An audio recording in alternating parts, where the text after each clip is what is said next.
என்னை இயக்கத்திலிருந்து இன்று நீக்கப்பட்டிருக்கிறார் என்று சொன்னால் உண்மையிலேயே மன வேதனை அடைகிறேன், வருத்தப்படுகிறேன், கண்ணீர் சிந்துகிறேன். இந்த இயக்கத்திற்காக 53 ஆண்டுகள் நான் இந்த இயக்கத்திற்காக என்னை அர்ப்பணித்தவன். தலைவர் காலத்திலே முதலே செயலாளராக இருந்து பணியாற்றியவன் 72லே. அப்படிப்பட்ட எனக்கு இதுபோன்ற தீர்ப்பு என்பது உண்மையிலே மன வேதனை அளிக்கிறது என்பதை நான் இந்த நேரத்திலே தெரிவித்துக் கொள்கிறேன். அதே நேரத்தில் என்னை பொறுத்தவரையிலும் அன்றைக்கு கருத்துக்கள் சொல்கிற போது உண்மையிலேயே என் மன வேதனை மட்டுமல்ல, கண்ணீர் சிந்த வேண்டிய சூழ்நிலையில் இன்று மனம் இன்றைக்கு உலாவிக் கொண்டிருக்கிறது. இரவு முழுவதும் நான் தூங்கவில்லை என்பதை நான் இந்த நேரத்திலே தெரிவித்துக் கொள்கிறேன். இன்றைக்கு இலவு காத்த கிளியாக தன் எதிர்காலத்தை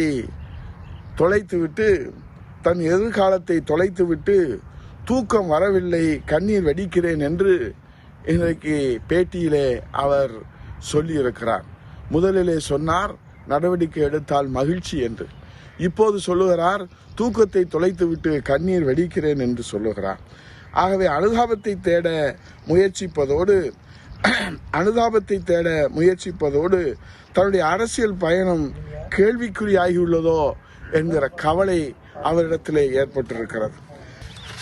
தன்னுடைய அரசியல் வாழ்வு அஸ்தமனம் ஆவதற்கு யார் காரணம் என்று அம்மாவுடைய காலத்திலே பல ஆண்டு காலமாக ஒப்பாரி வைத்தாரோ, இப்போது அவர்களிடமே அடைக்கலம் தேடி சென்றிருக்கின்றார் நம்முடைய அண்ணன் அவர்கள். இது எப்படி இருக்கிறது என்று சொன்னால், கசாப்பு கடைக்காரரிடம் காருண்யம் தேடி அந்த ஆட்டுக்குட்டி சென்று அடைக்கலம் கேட்டதை போலத்தான் இந்த நிகழ்வை நாம் இப்போது பார்க்கின்றோம்.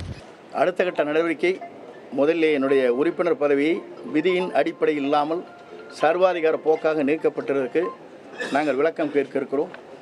இவர் இப்போது இருப்பது தற்காலிக பொதுச் செயலாளர் தான். நிரந்தர பொதுச் செயலாளர் என்று இதுவரையிலும் தேர்தல் ஆணையம் அந்த ஆணையை பிறப்பிக்கவில்லை. அது தேர்தல் ஆணையத்திலே 6 பேர் நிலுவிலே இருக்கிறது. தற்காலிக பொதுச் செயலாளரை 53 ஆண்டு காலம் தலைவர் காலத்திலிருந்து நான் தீவிர உறுப்பினராக இருந்த என்னையே நீக்கப்பட்டிருக்கிறது என்பது கேள்வியாக வழக்கறிஞர் மூலமாக வழக்கு தொடர்கிறேன். இனி சட்ட போராட்டத்தை நடத்தப் போகிறேன் என்று கூறியிருக்கிறார்.